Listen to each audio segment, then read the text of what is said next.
episode 2 of Food Talk with Chef Josh. I am your host, Chef Josh. So, last episode we talked about me and you guys getting introduced to me a little bit. So, this episode we're going to be talking about equipment and stuff you use in the kitchen. So, when you think of something like a utensil or piece of equipment that you use, it can be a mixer, it can be a whisk, it can be the oven. Guys, there's so many different things you need to think about when you're in the kitchen. Ovens are great for baking, they're great for broiling. You have also with ovens, you can cook really good casseroles, stuff like that. So you need to put into perspective that an oven can be scary, but it's also really awesome to have and be able to use in your house because it makes a lot of your foods taste fantastic. Now, I can tell you this much, that ovens can be scary too, because if you forget something and you have it at a high heat, you'll burn it. Like you see in the movies, people burn their turkeys if they leave their turkeys in too long. I bet that can happen, but you just gotta go with the flow. Pay attention to your times. That's why a lot of ovens, if you live in an older style apartment or a house, some of those ovens are old and you have to have one of the digital timers or even one of the wind-up timers that you see a lot of folks still use till this day, that they were using those back in like the 70s. So I can definitely tell you guys that you could do so much with an oven. And the next part with the oven is using the burners on the top, guys. That's what you put your pots and pans on, so you can cook your eggs, your steaks, your chicken, your mac and cheese. You boil your water for your noodles, or you can even make like boiled eggs for your deviled eggs, stuff like that. It's definitely little tips and tricks you need to learn. If something says like when you're turning your dial, I know a lot of you guys probably have the newer style ovens.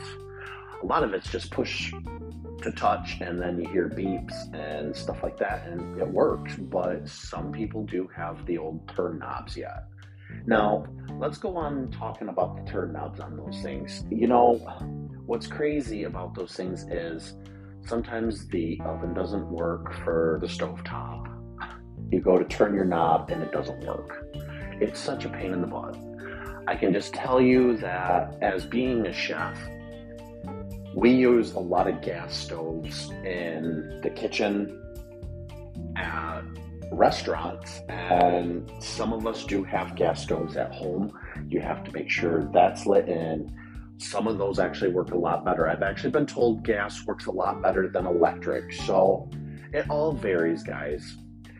But that's enough talk about the oven, and let's now move on to your mixer. Mixers are awesome. I prefer having an electric mixer. You have the handheld mixers, but I prefer the big stationed counter mixers that you can put down, go on a low speed. You can go high for your making your meringues and stuff like that. Guys, and they come with so many cool different things if you get certain mixers. And I can tell you this much, the mixer I have, I absolutely love it. It comes with so many different attachments that I'm still working on getting. I can tell you there are mixers that probably outbeat mine. They have all sorts of different types of mixers out there. I highly recommend doing what you want for a mixer. They're great for making cookie doughs, your breads. I love the bread hook on your mixers that you can get.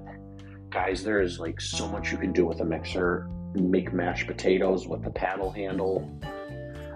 You can do all sorts of cool stuff with it, from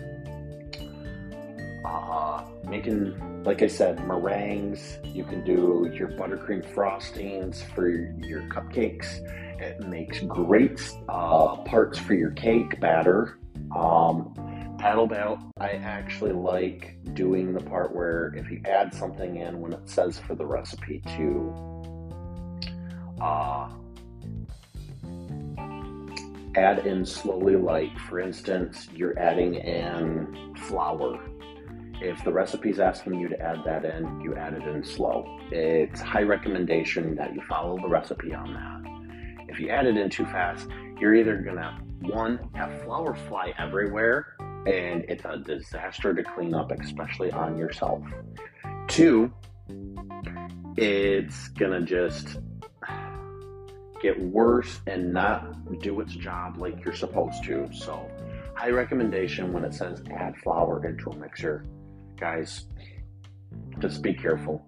You don't want flour everywhere and you looking like a ghost when a loved one or somebody walks into the house and you're having a bad day with cooking.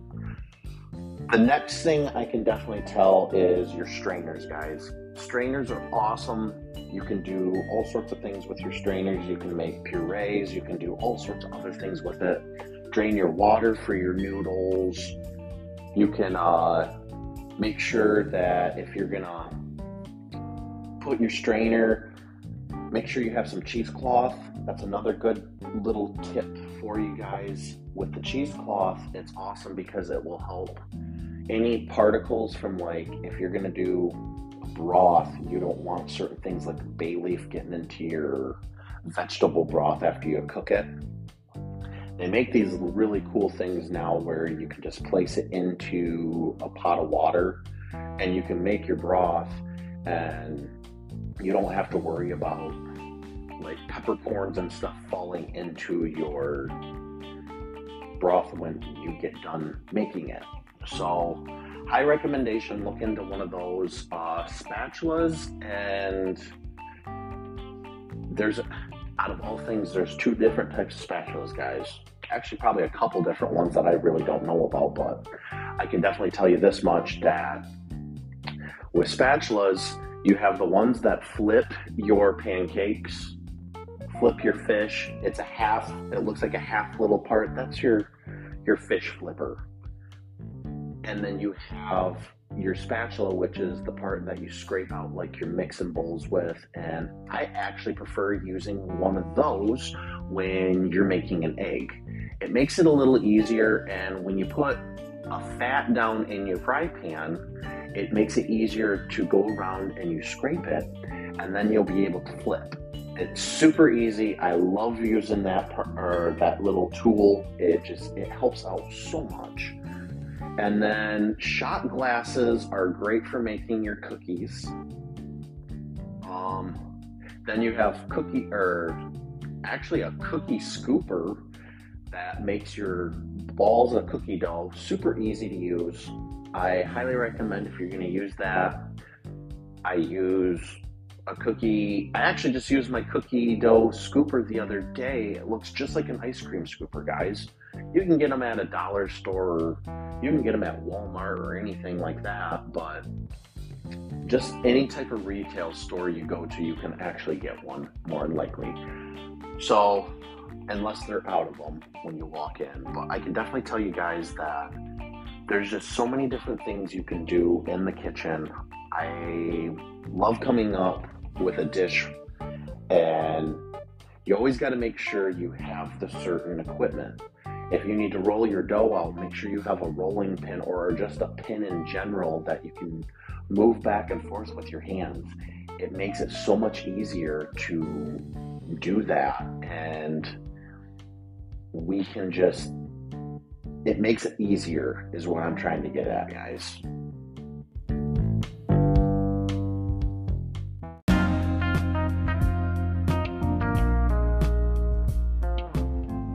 Alright guys, now we're going to get on to a segment called cutting boards. I have a plastic cutting board. They come in different colors. You can get them in yellow, green, red, blue, white. They're just different colors, line up with different features of what can be cut on them. Green is your typical vegetables. Blue is your I believe fish. Red is your meats like beef. White is chicken. And yellow, I believe, is pork. You have so many different ones that you can choose from. Plus, they also have bamboo and wooden cutting boards that make great charcuterie boards. Plus, you can use them as a normal cutting board as well. It's all up to you. I am planning on getting a really cool cutting board at some point. Once I get to my new place, I want to look into getting a wooden cutting board that actually has grips on it, guys. It's awesome. When you're using a cutting board, a little chef trick, I can tell you this much, is if you don't have grips underneath your cutting board, use a wet towel. I prefer an actual cloth wet towel. It's got to just be a little one, like a washcloth. So if you got like this old junk washcloth, you can use that. Just make sure it's washed and sanitized in a way. And make sure after you're done cutting anything on your boards that you are sanitizing and washing them immediately. If you're in the middle of cooking and stuff, you can wash after the cook. It's not going to kill you. It's not going to kill anything. So I'm going to just tell you, though, it's nice to make sure your station is completely wiped down at home in your kitchen. I can definitely tell you there are so many different things that can happen in the kitchen if you don't clean up. You can get all sorts of things that will make you sick, and you don't want that.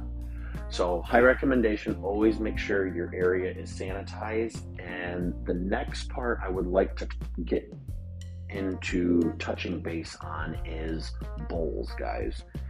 There are so many different types of bowls in the kitchen. You have your salad bowls, you have ones that you serve your desserts in and stuff, but guys, your metal ones for your mixing of your sauces, your other salads that you're trying to make, like a pasta salad, stuff like that.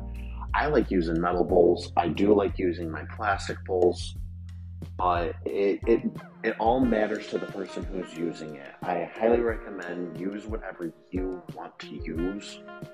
You don't have to use everything I am explaining into this. It's just a suggestion. If you're new to the cooking world, it's nice to know these things, especially when it comes to bowls, plates. They got all sorts of different sizes of plates too. You can get platters for pork roast. You can get actual plates for your meals that you get to put your garnish and all your stuff on. And there's just so much all the way around for you to start working with that it's just like, oh my goodness, there's so many things in the kitchen you can use. It even entails with your silverware, guys. There's forks for all sorts of stuff that I don't even know personally yet. Even in the culinary world for 3 years, I'm still learning. I'm still learning that there's multiple forks on one whole side, and then you have multiple spoons on one side. I don't know what is what yet. I've heard there's a such thing as a soup spoon and a salad fork, and it's like, okay, why is there so many different things? So it's all good things to think about. I highly recommend, if you're gonna do, for another piece of really good equipment is a crock pot, guys. Crock pot meals are amazing. You can put it on low, you can put it on high, and you can put it on more. I highly recommend if you put something on high when you're cooking in your crock pot, you're going to be home. And I've heard of some meals that go for on high for 6 hours.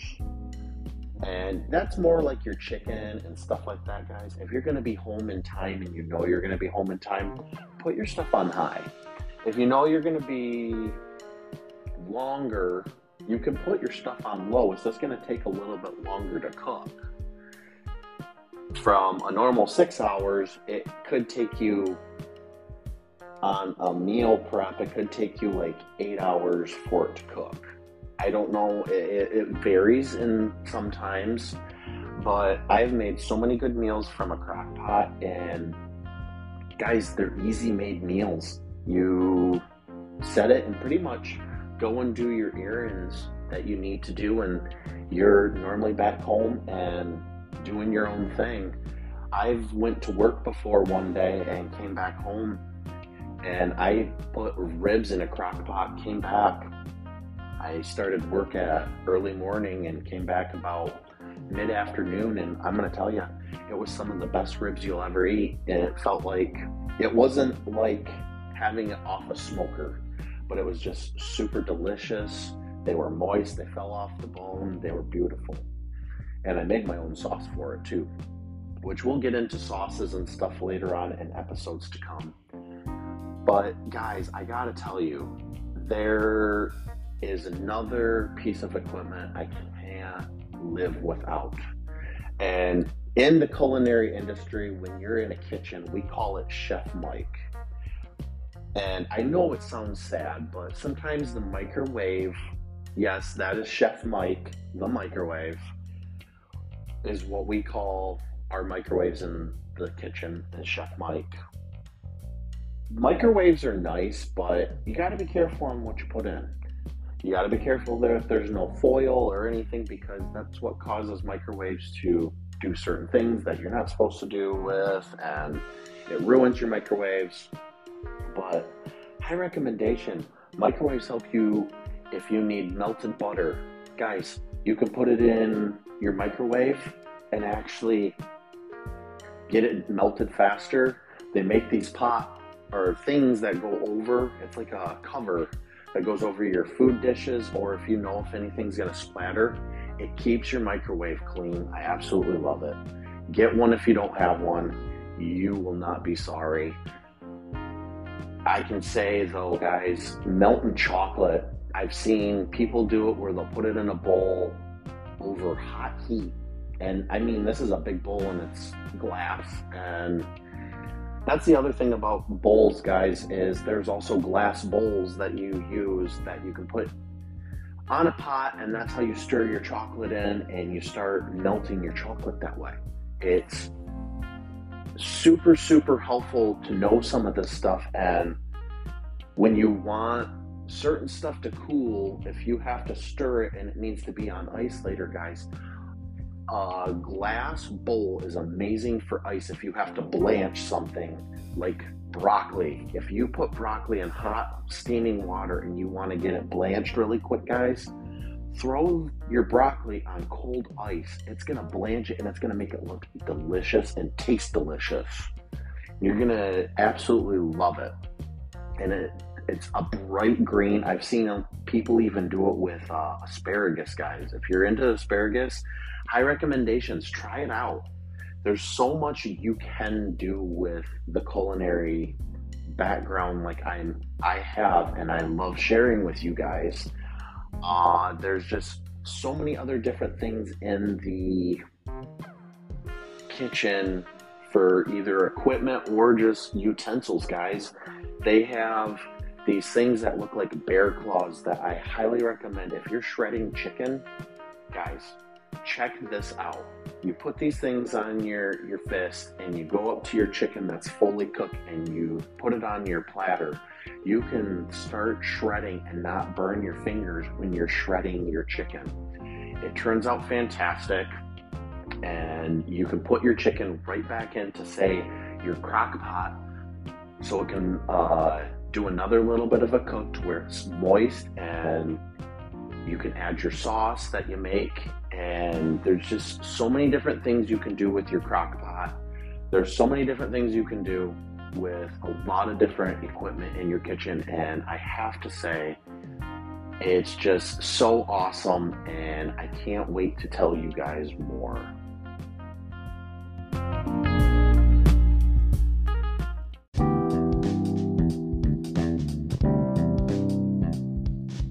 Alright guys, we're going to talk about air fryers next. I love an air fryer. Air fryers are just amazing pieces of equipment in your kitchen. You can cook a potato I've made wedge potatoes in my air fryer, and yeah, it takes a little bit of time, but you got good airflow that comes through and cooks your wedge potatoes. You can cook chicken. I've done swordfish in my air fryer, guys, and it was so good. I did like a lemon zest with my microplane, which a microplane is pretty much something you scrape like your lemon or whatever you want to get kind of like a flavor of, guys. You scrape it on to your protein or any dish that you want, and it will absorb that flavor into the dish. So it's really great to have the air fryer. I love doing different things in that thing. They got so many cool recipes out for those. And my favorite thing to really cook in it is, guys, if you want good fajitas, try out an air fryer fajita. I mean, you put your vegetables, your chicken, you pretty much saute everything, or not saute, you pretty much put all of your dish together in one go, and it cooks it. So technically, yes, that is a saute, but guys, the flavor on your chicken and your vegetables when you put your fajita packet onto it, or make your own fajita seasoning, guys. I highly recommend, if you can make your own fajita seasoning, do it. Everything homemade tastes so much better than a store-bought package. It's just, and it makes it fun, guys. You get to do so many different things with cooking in your kitchen, and it's always fun to decide, what are you making the next day? Are you going to do sauerkraut and kielbasa? Are you going to do macaroni and cheese with hot dogs? Stuff like that, guys. It makes it easy to where you actually have to think on what you're going to do. We have cake pans that help you make your cake placements for, say, a red velvet cake or a dark German chocolate cake, guys. There are so many different things you can do with working in your kitchen. You've just got to make sure you have some of these tools to help you out. It can be the equipment, it can be utensils. Guys, it could be your ingredients even. Always make sure you have everything you need. If you don't have some of this stuff, highly recommend don't try making it until you get the proper stuff, because it makes it so much difficult. Yes, if you feel like you can make it with the stuff you have, all means, go for it, guys. It's not rocket scientist to cook. It's pretty much do what you can, and if you make it work, guys, more power to you. I am so for you guys on this, and with people coming in and learning new things through these podcasts, I am so happy for you guys to listen and enjoy these podcasts, because there's just so much information you can retain. And I can definitely tell you, with everything that we are going to be starting to do, I will just enjoy this part with you guys of teaching you different things about learning new steps on what to do, what you need for certain parts. Like, I will talk about that in my podcast. When I'm doing a recipe for you guys, I will be making sure that, oh yeah, I need a large pot, I need a large frying pan, I need this for a saucepan. You're gonna get to hear different things from me as I'm gonna be cooking this meal for you guys, and letting you guys know, hey, this is what's happening. We need to be doing this, we need to be doing that. And I'm gonna give you step by step. And if you guys need to get a hold of me, please look me up on TikTok, follow me, and I'll try my hardest to follow you back. Chef Josh is my username on that, and if you have other questions, please be sure to follow me at CJ/Chef Josh Culinary Specialist on Facebook. You can't miss it. Follow me on that, and I will be able to also help you out. Shoot me a message. I will gladly write you back and let you know, hey, what do you need to know? And I'll do my best, guys. I am just trying to come up with ideas for you guys, and I can definitely tell you, please, at the end of listening to this message, and podcast, I do have a poll that I set up, and it will be for next week's episode. I want to find out what you guys want for this season of cooking or food talk and all that type of stuff with me.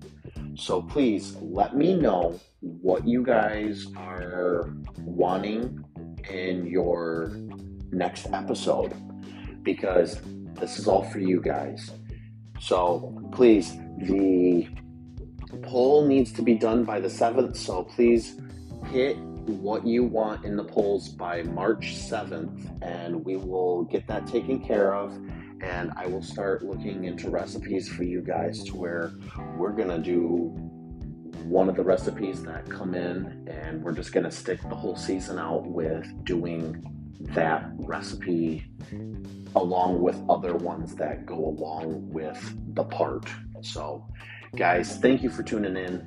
Can't wait to do my next episode with you.